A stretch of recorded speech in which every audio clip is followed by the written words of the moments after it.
Coming next to the stage, a mother of an exoneree. Ladies and gentlemen, give a warm round of applause for Miss Sylvia Barnes. All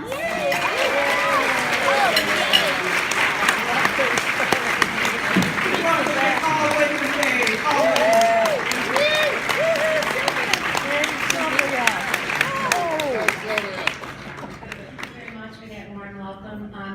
I am very humbled to be in a room with so many people with such tremendous strength.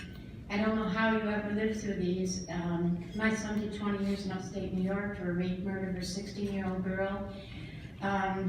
They asked yesterday at the moth to say one thing about yourself. I had to say two. The first one was, the moment that this crime happened, I knew my son was innocent. The second one was, as a mother, it completely broke my heart. It shattered it into a million pieces. Steve's been home for 7 years. You still get your heart shattered almost every day. I see him flying around with his motorcycle and his truck, and I'm so happy that he's free. And then when I think about what they did to myself and him and the rest of my children, and how they literally put their life on hold for 20 years, I cry again. And I don't think that will ever go away. They also asked us yesterday, what's one thing that you'll never forget in your life? And it was the moment that that verdict came in, and I was so stunned because my son hadn't done anything. He was never arrested. He was a clean-cut kid. He loved to party. He played football, went to private school. I thought we did everything right, got the best defense attorney, and they still said guilty. And I can remember that I thought my heart was on the courtroom floor, and I had to leave the courtroom because I couldn't see him take my son away. We went through all the appeal processes, did all that, and one day I was watching the Phil Donahue show in 1994, and I seen this gentleman named Barry Sheck, who's my hero.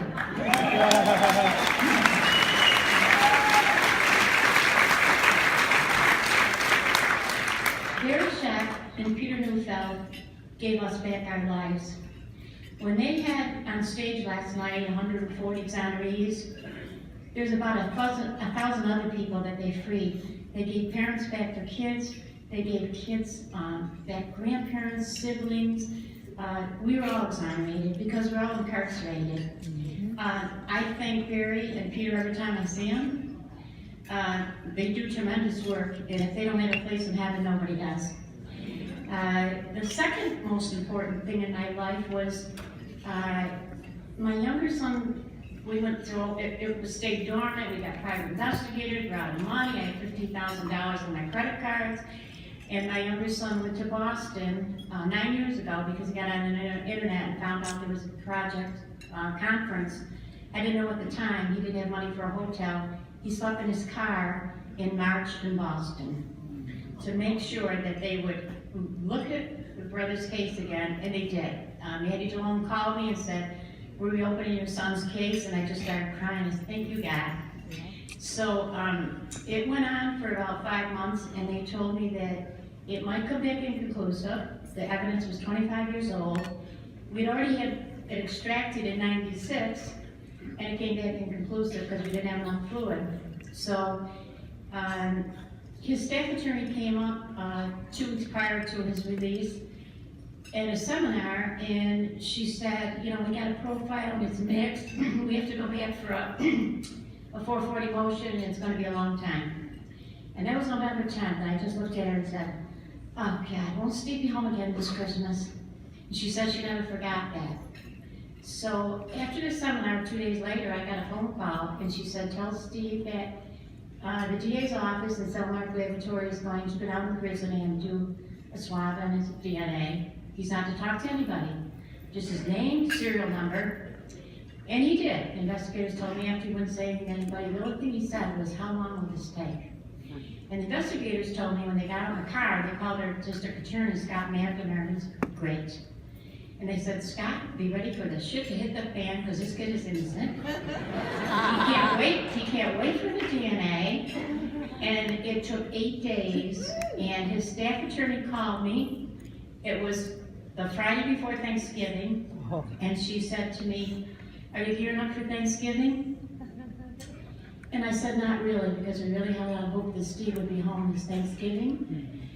And she gave me a sentence that I'll never forget, and I'll cry when I say it. She said, "Son, under the place at the Thanksgiving table, your son's being released on Tuesday, and he'll be home for Thanksgiving."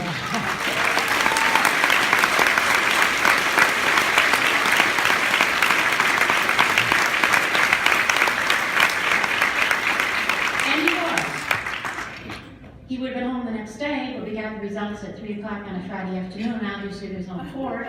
He was going to get released Monday, but Barry Sheck couldn't get a flight until 10 o'clock that night. So they had to keep Steve locked up again that night in the county jail. And incidentally, the DA told me that by the time Barry got to court, there was no parking spaces, so he parked out front, got speeding ticket. So, they released him Tuesday, and he came home, and we've been living the good life ever since. And I can't thank the people in this room who do so many amazing things, so many people that do things free of charge, an amazing Innocence Project who got my son out. They gave us back our life. I mean, there's social worker, my son's social worker is always there whenever I need her, we have a problem. It truly is an amazing organization. Steve's been home 7 years. This is our 8th conference. If the Innocence Project calls us to go to Albany to try to change laws, do speaking, we would get on the car, plane, train, whatever they want us to do. Because without them, my son was never coming home. I would have gone to my grave with him locked up, and he would have gone from his cell to his grave.